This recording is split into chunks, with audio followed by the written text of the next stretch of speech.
국회는 오늘 본회의를 열고 선거법과 공수처법 등 패스트트랙 법안과 예산 부수 법안 등을 처리할 계획입니다.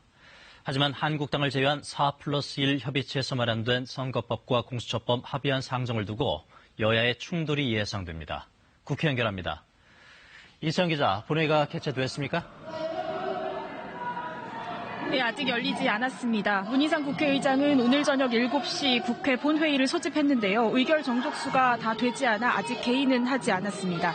지금은 4+1 협의체가 최종적으로 법안을 가다듬고 있고 원내대표들도 모여서 본회의 전략 등을 조율 중입니다. 지금 잠깐 화면을 보시면요.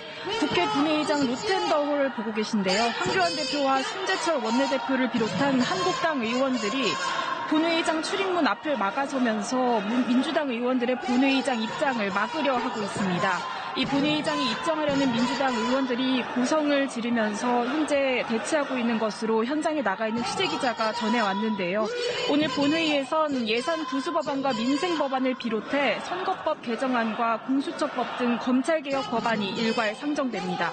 여야 3당 원내대표들은 오늘 오전과 오후 두 차례 만났지만 의사일정 합의는 하지 못했습니다. 이 한국당은 앞선 내년도 예산안 처리 과정에 대한 문희상 국회의장과 민주당의 사과 없이는 논의에 참여할 수 없다는 입장을 거듭 밝혔습니다. 하지만 한국당을 뺀 4+1 협의체가 선거법 단일안에 합의하면서 민주당이 늦더라도 오늘 중 반드시 본회의를 열겠다는 의지를 보였고 본회의가 소집됐습니다. 본회의가 열리면 한국당에 더욱 강한 반발이 예상되죠? 그렇습니다. 한국당은 조금 전까지 비상의원총회를 열고 선거법과 공수처법 저지 전략을 논의했습니다.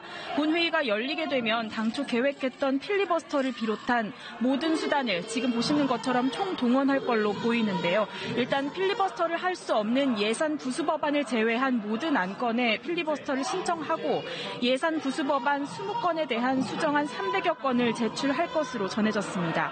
한국당은 앞서 열린 의원총회와 규탄 대회에서 민주당과 다른 야당이 어떤 꼼수를 부려도 반드시 막아야 한다. 전방위적인 공세에 맞서서 싸워야 한다고 강력한 저지 의지를 분명히 했습니다. 따라서 오늘 본회의 개의와 진행 과정에서 여야의 극한 충돌 피할 수 없을 것으로 보입니다. 앞서 4+1 협의체가 극적으로 합의를 이끌어내면서 본회의가 급물살을 타게 된 거죠? 그렇습니다. 한국당을 제외한 4+1 협의체, 장기화하고 있는 국회 파행을 방치할 수 없다면서 선거법 개정안에 대한 극적 합의를 이뤘는데요. 그동안 이견이 있었던 석패율제는 도입하지 않는 대신 비례대표 의석수는 현행 47석으로 유지하는 내용입니다. 또 비례의석 가운데 30석을 50% 연동률로 배분하기로 했습니다. 공수처법의 경우 쟁점이 됐던 기소심의위원회를 도입하지 않기로 공감대를 형성했습니다. 이 공수처장은 추천위원 7명 가운데 6명의 찬성으로 2명을 추천하면 대통령이 1명을 택해 국회 인사청문회를 거치도록 하는데 의견 접근을 이뤘습니다. 검경수사권 조정안의 경우 검찰의 직접 수사 대상에 대형 참사와 산업기술범죄, 테러범죄 등을 추가하는데 의견이 모아졌습니다. 지금까지 국회에서 KBS 뉴스 이세연입니다.